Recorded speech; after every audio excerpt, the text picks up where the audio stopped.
Debates e reflexões sobre o uso da tecnologia em diferentes espaços e atividades sociais. Especialistas de diferentes áreas do conhecimento apresentam suas ideias acerca de questões que reúnem tecnologia e problemas da atualidade. Este é o seu podcast, Tecnologia em Perspectiva. Sejam muito bem-vindos a mais um episódio do Tecnologia em Perspectiva versão podcast. Eu sou Vitor Quaresma e hoje vamos falar sobre as transformações dos museus por meio da tecnologia. Atualmente, é possível apreciar a arte por meio das exposições imersivas, além de existirem museus digitais que permitem o acesso de qualquer lugar do mundo. Nessa nova conversa, vamos contar com a presença da professora Rita Maia, chefe do Departamento de Museologia da Universidade Federal da Bahia e também doutora em Comunicação e Cultura Contemporânea. Contamos ainda com a participação da professora Ana Lourdes Costa, mestre em Museologia e Patrimônio pelo Programa de Pós-Graduação da Unirio, e ela já possui 20 anos de experiência com museus e já integrou o Museu Histórico Nacional. E para a gente poder começar então, professoras, o nosso bate-papo, eu queria perguntar o seguinte: das memórias que vocês têm, que vocês gostariam de vocês, o que vocês gostariam que ficasse guardado no museu? E, gente, pelo silêncio, eu acho que devem ser muitas memórias ou devem ser coisas que a gente não pode publicar nesse podcast. É muita memória, é muita memória. A primeira coisa que me veio na cabeça é uma memória, é uma coisa bem simples, bem boba, mas foi o dia da minha formatura. Nós nos formamos, eu e minha turma, um grupo, a nossa panelinha, eu, Gláucia Cavalcante e Lázaro Nazaré e Jane Palma. Jane Pena, não era Palma não, 20 anos que eu não encontro.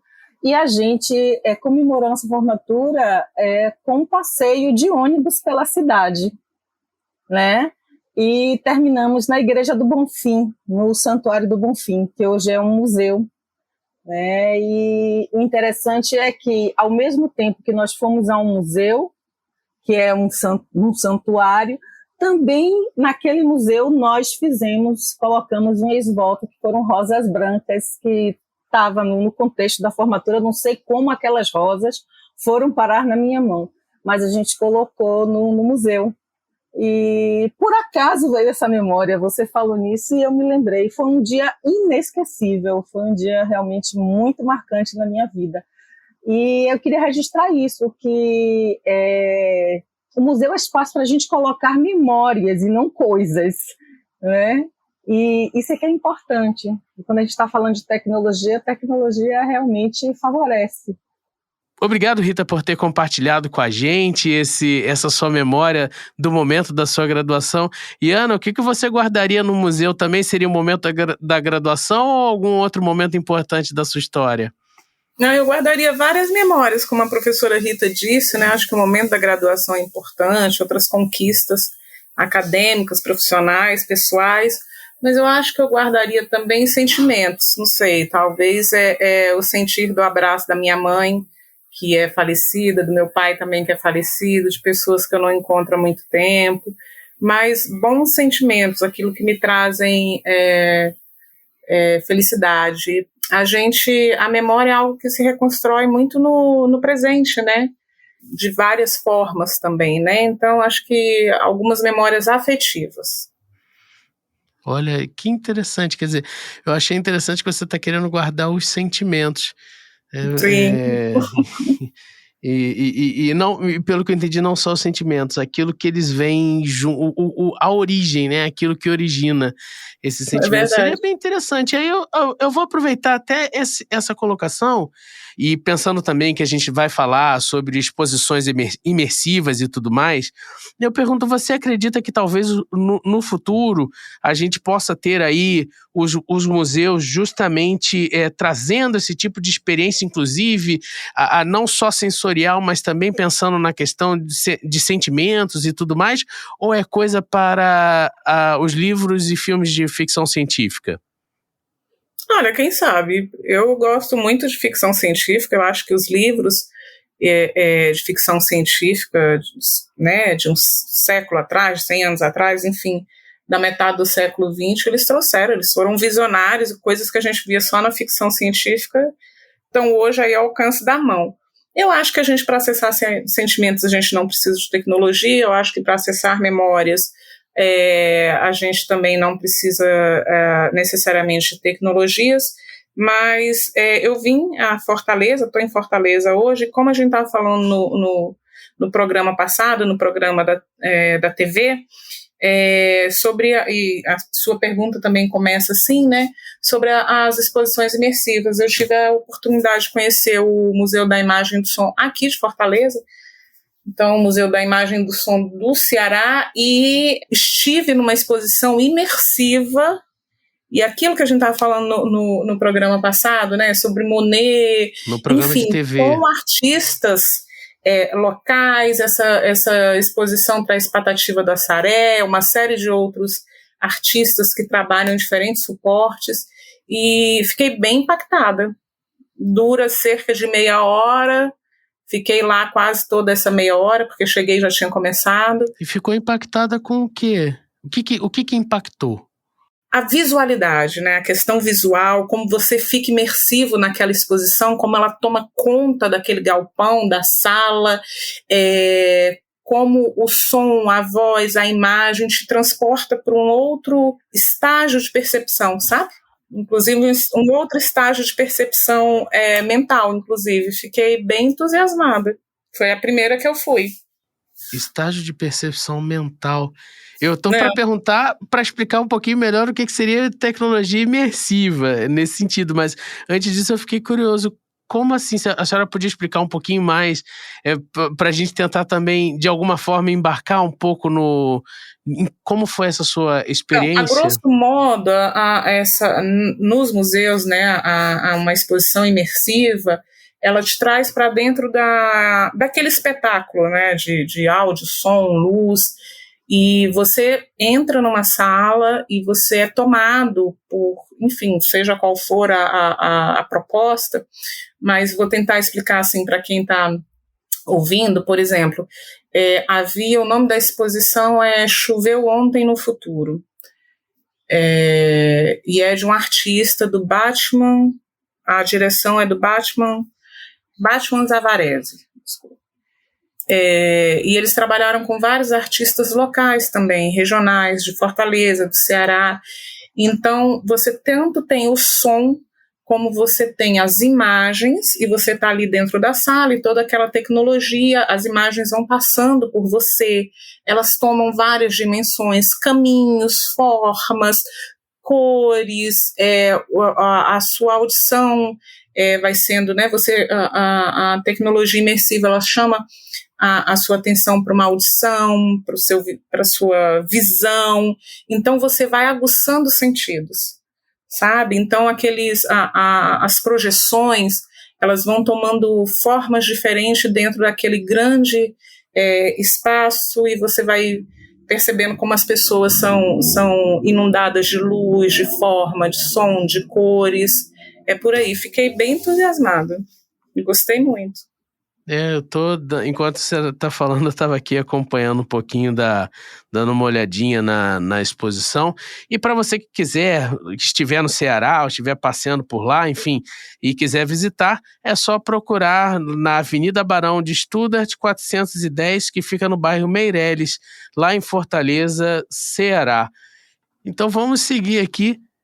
A gente, já que vocês falaram bastante a respeito do programa de TV, no programa de TV nós também mostramos uma exposição imersiva, que é o Monet à beira d'água, e aí eu queria aproveitar, dentro disso que a Ana já apresentou pra gente, do que é a exposição imersiva e tudo mais, e fazer uma pergunta para você, Rita. É o seguinte, será que com toda essa questão que a gente vem digitalizando obras e trabalhando essas obras de alguma forma, e elas inclusive estando disponíveis nas redes sociais, você acredita que as pessoas vão querer continuar indo presencialmente nos museus?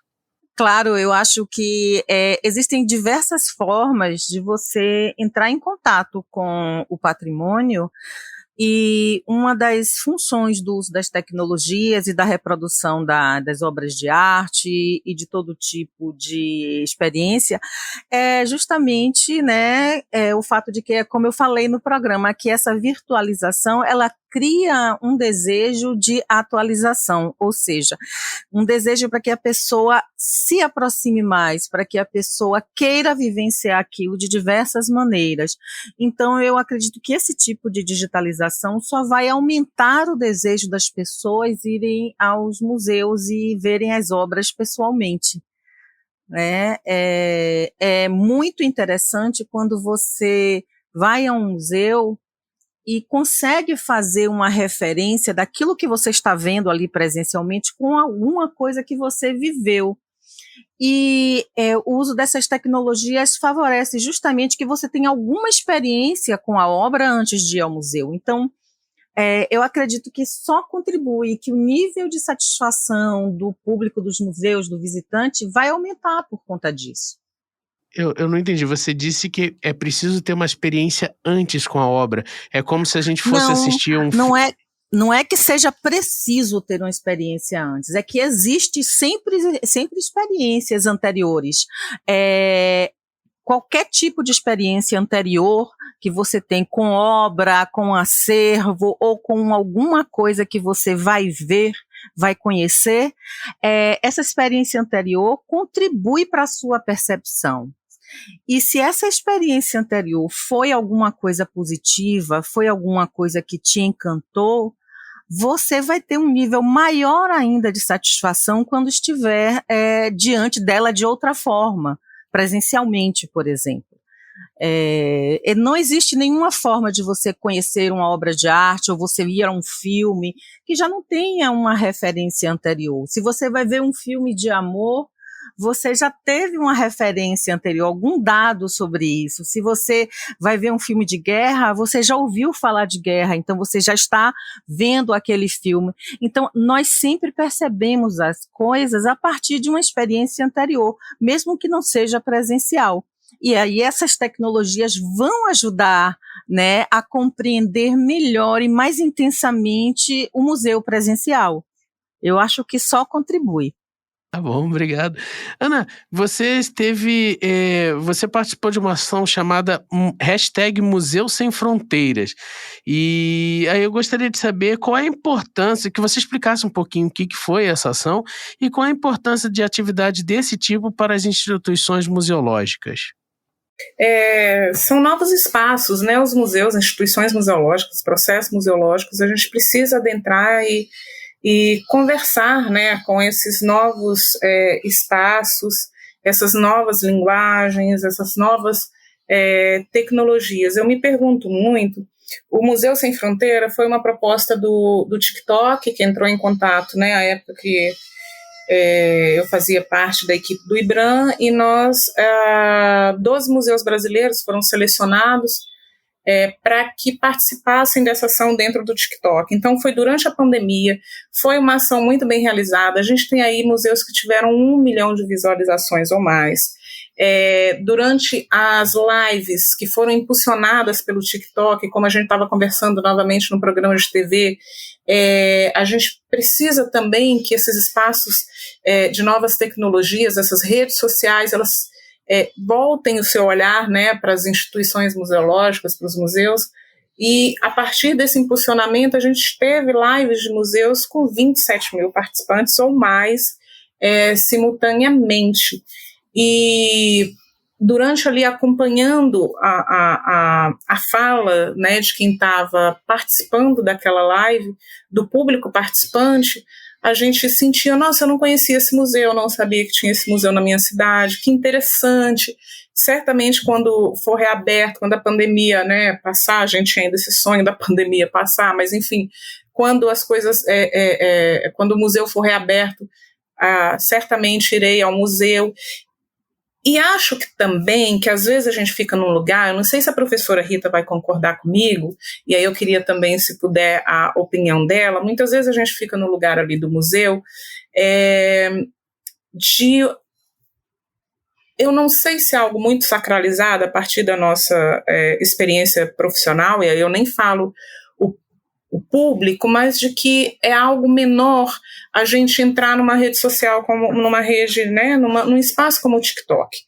E aí eu fico pensando se isso também não é, muitas vezes, mais uma forma preconceituosa da gente ver esses lugares, né? Porque a partir do momento que você entra no TikTok ou qualquer outro tipo de rede social, o processo tecnológico, você também tem que ter uma outra linguagem, falar com outras pessoas.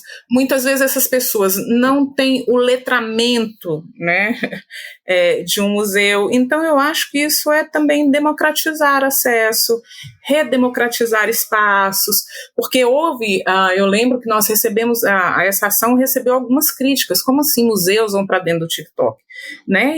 Mas eu quero mais colocar museus em todos os espaços, democratizar esses acessos. Eu sou uma grande fã da gente entrar e bagunçar e rever essa ótica aí do que a gente pode ou não pode em museus. Eu queria escutar um pouco da professora Rita, de vocês. Eu acho que você está certíssima, Ana. Há muito tempo que essa imagem do museu como uma espécie de templo, de local de contemplação, templo-contemplação, né? Já foi superada. Isso a partir do movimento da contracultura, né? E dos avanços, né, nas teorias de recepção. A gente pode imaginar que o museu se tornou uma espécie de fórum de debate, né, de fórum de discussão, mas, acima de tudo, um lugar de questionamento, de reflexão.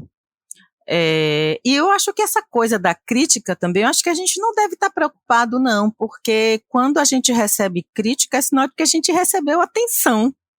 E isso é muito bom.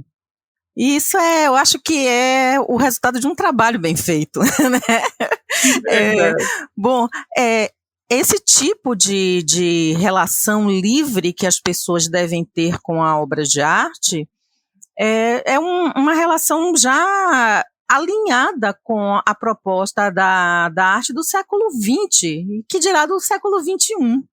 Né? Maravilha. Então não existe mais espaço para um curador de museu pensar esse espaço como um espaço de contemplação, né, como espaço de admiração e de aceitação total do que está ali sendo exposto. Muito pelo contrário, é um espaço de vivência, é um espaço de discussão, é um espaço de questionamento. Eu acho que a coisa tem que ser por aí, de brincar também, porque o brincar desenvolve a capacidade criativa das pessoas, né? Estimula a imaginação. E a gente sabe o quanto isso é necessário para um povo, né? Então, eu acho que é por aí mesmo. Os museus têm que ser espaço para isso.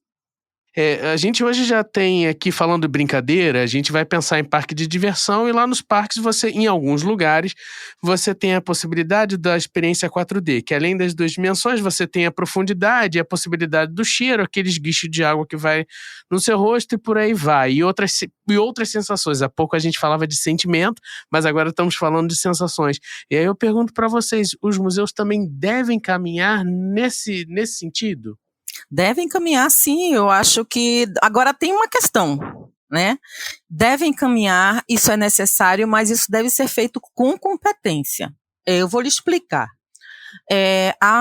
Quando começaram essa proposta de cinema 4D, eu tive a oportunidade de assistir um filme em que a sincronização das cadeiras e a experiência também com aqueles jatos de água não estava adequado ao tipo de experiência que o diretor do filme propunha.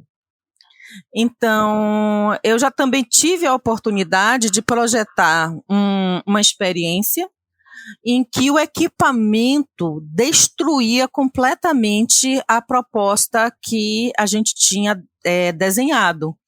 Então, o equipamento se movia muito mais rápido do que a imagem e seguia alguns elementos da imagem que não eram para ser seguidos, né?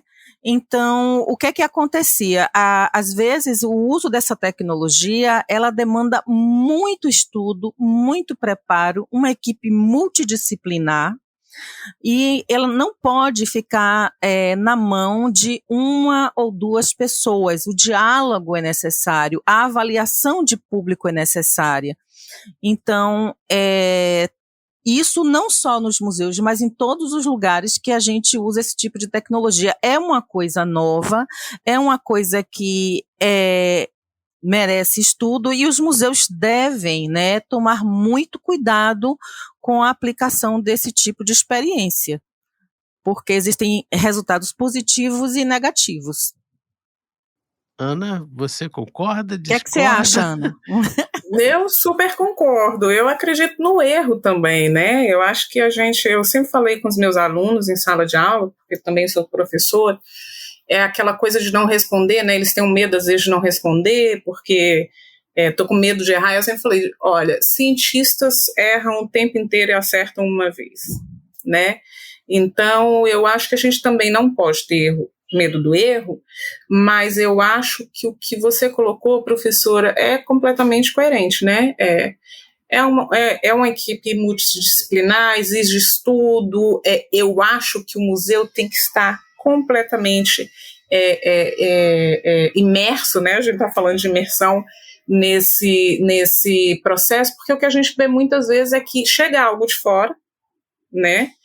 E é colocado, é deslocado. Então eu acho que, né, a equipe, os profissionais de museus, desse espaço multidisciplinar, transdisciplinar, eles precisam estar envolvidos nesse processo. E acho que museus têm perfis. Eu acho que nem todos os museus terão imersão, o 4D, né? Mas acho que a gente pode avançar sim. Acho que a gente tem que correr atrás disso. É que, como a gente estava dizendo, é uma área ainda tão necessitada de outras questões, e aí eu fico pensando quando é que o 4D vai chegar no museu, se a gente precisa também ter excelentes edifícios, um acervo bem conservado e bem, né, trabalhado, profissionais valorizados. Eu sempre gosto de lembrar isso, mas concordo plenamente com você, professora. Acho que o que você colocou está dito. Então, Isso. aproveitando isso aí que você falou, Ana, e aí pensando que até aproveitando também um pouquinho do que a professora Rita tinha dito com relação à questão da multidisciplinaridade e tudo mais, a gente está falando de tecnologia, que são coisas que demandam necessariamente dinheiro. E aí nós estamos pensando aqui na nossa realidade de Brasil, questões de acessibilidade, até mesmo dos locais para acessar o dinheiro, que a gente sabe que muitos museus, não são todos, são estatais, né? São fundações, enfim, e aí dependem de verbas públicas e tudo mais. E aí, já aproveitando e colocando também uma segunda pergunta, professora Ana, e essas porque assim, para os museus também poderem atuar dentro dessas novidades, também precisam ser apresentadas algumas outras práticas aos funcionários do museu para que isso tudo possa funcionar. Então, como é que fica essa questão do acesso ao dinheiro e também de práticas para que todo o pessoal que trabalha com o museu possa caminhar para um 4D da vida ou mesmo trabalhar de outras formas? Olha, eu tenho fé que a partir de 2023 a gente mude essa questão, né? Que é uma próxima realidade política que vem aí, um próximo governo, posso dizer assim, ele altere essa realidade, porque a cultura ela nunca foi vista como prioridade, né? Museus, então, não sei se vocês sabem, mas o Ministério da Cultura, quando existia né, em Brasília, era chamado de anão do Ministério da Esplanada, né? Porque ele sempre foi o menorzinho, sempre foi o que recebeu menos orçamento. Porém, houve sim uma valorização, né, de anos aí de 2003 para cá. Porém, com esse governo, a cultura foi completamente massacrada, né? O Ministério da Cultura deixou de existir, os servidores foram calados, as autarquias servindo a propósitos completamente absurdos e alheios ao que é cultura, patrimônio, museus, artes visuais. No Brasil, a gente tem aí o exemplo de que agora, inclusive até a questão da cultura do armamento está em pauta nessa Secretaria Especial de Cultura. Se já não tínhamos orçamento cabível, ele foi completamente anulado.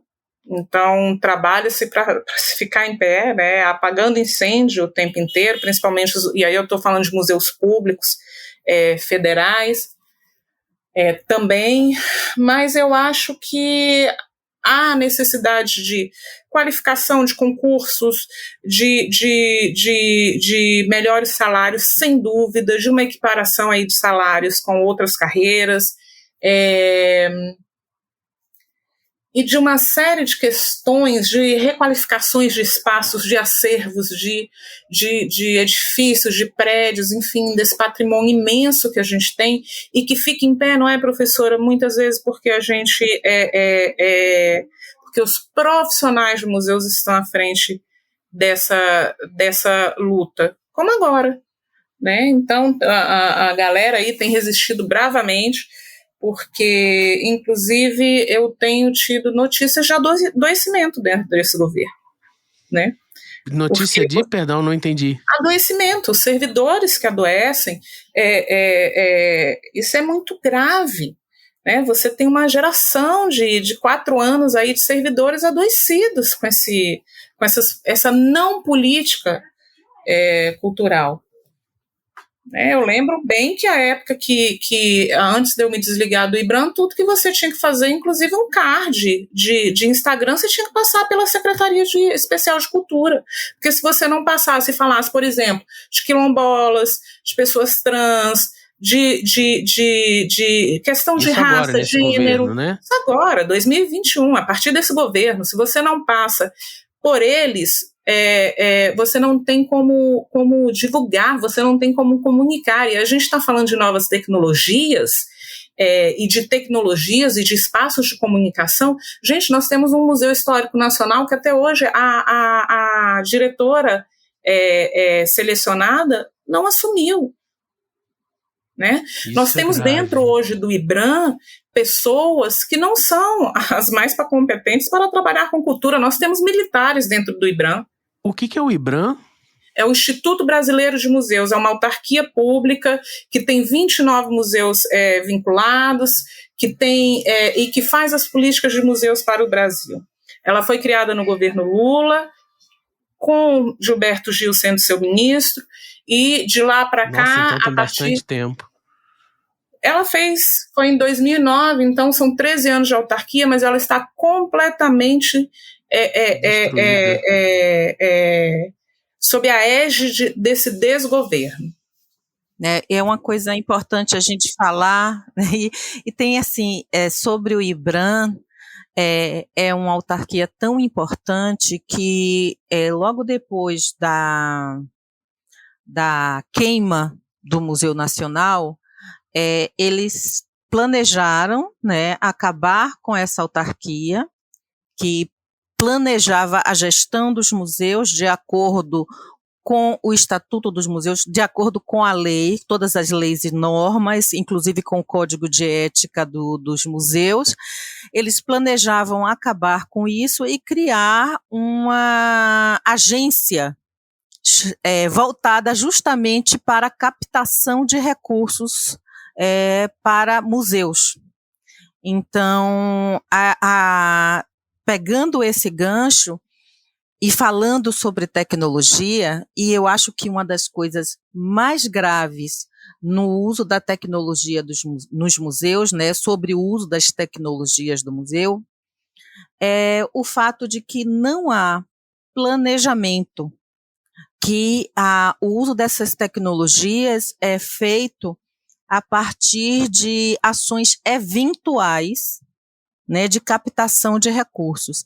E isso não pode acontecer dentro do espaço dos museus, haja vista que o uso dessas tecnologias prevê a sua manutenção e digamos assim, a sua perpetuação a partir das questões relativas à obsolescência da tecnologia. Né? Verdade, professor. Então, o museu, pensar tecnologia em museus é fundamental que esse pensar esteja atrelado a um planejamento.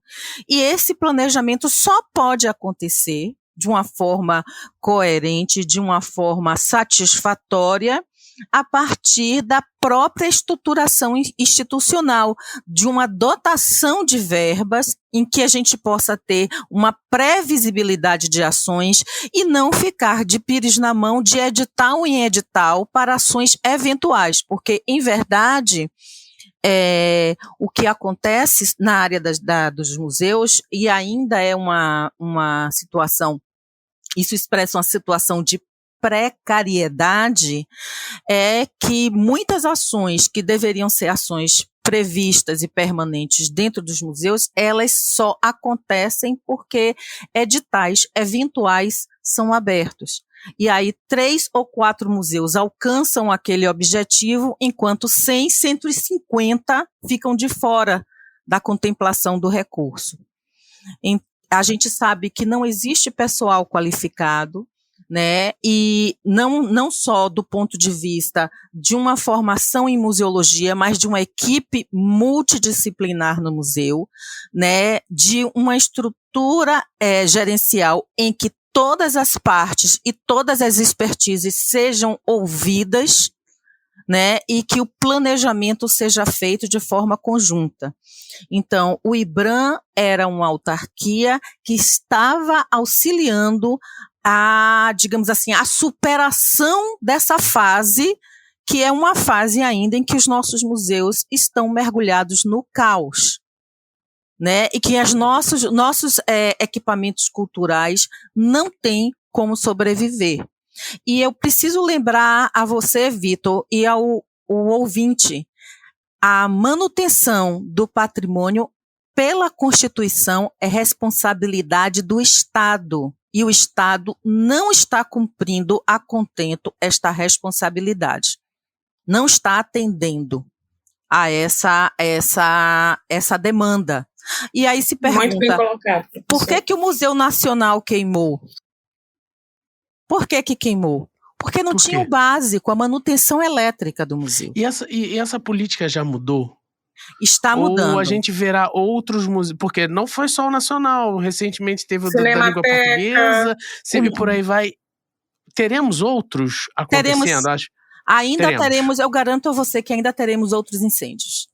Entendi. Certo? Então, porque muitas vezes, eu posso dizer de uma maneira muito simples, o papel dos profissionais do museu, em destaque os museólogos, que eles não são os únicos profissionais de museus, o papel nosso tem sido de apagar incêndio e segurar a inundação. Quando chove, é o telhado, né? E quando não chove, a possibilidade da gente estar resolvendo problemas que são causados de uma maneira, digamos assim, esperada, mas súbita. Entendi. Muito bem colocado, professor, é isso. Então, é isso, a gente vai continuar vendo isso acontecer enquanto não tiver uma política, enquanto a área os museus não tiverem condições de um planejamento orçamentário de fato, a gente não consegue, vai ser um ou outro que vai conseguir trabalhar com novas tecnologias. Repara, eu queria falar rapidinho que os museus eles precisam ser espaços também para o acolhimento dessas ações comerciais de uso de tecnologia e cultura. E os museus precisam estar capacitados para isso. Aqui em Salvador nós temos agora uma exposição que é chamada Van Gogh Imersivo, alguma coisa assim. Essa exposição já esteve em São Paulo, está aqui no Rio de Janeiro, ela está itinerante. Pois é uma exposição itinerante de grande sucesso. Você não consegue aqui em Salvador ingresso para menos de uma semana. Aqui estão todos esgotados. Pois é. Então, isso é uma coisa que poderia estar acontecendo nos museus. E por que acontece nos shopping centers, né? E isso me deixa até um pouco... Inclusive as obras estão nos museus, as obras originais estão nos museus.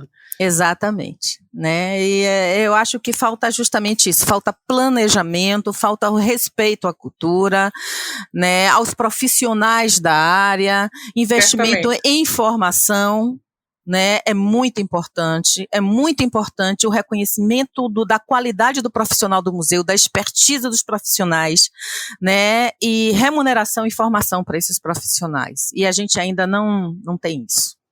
Então, quem estiver ouvindo, tá aí muita coisa para ser feita, e aproveitando, já que esse é ano de eleições, a gente não pode dizer a possibilidade de mudar, não estou querendo entrar em questões políticas, mas mudar esta política de museus, eu acho que o momento é agora, tanto no nível estadual quanto no nível federal, já que a gente em outubro vai tomar decisões importantes para os próximos 4 anos em relação ao nosso país e aos nossos estados. Aqui no Rio de Janeiro, vocês aí em Brasília não, na Bahia, em Fortaleza, e eu queria muito agradecer a presença de vocês duas, professoras, porque infelizmente, como eu disse, o nosso tempo já acabou, a conversa...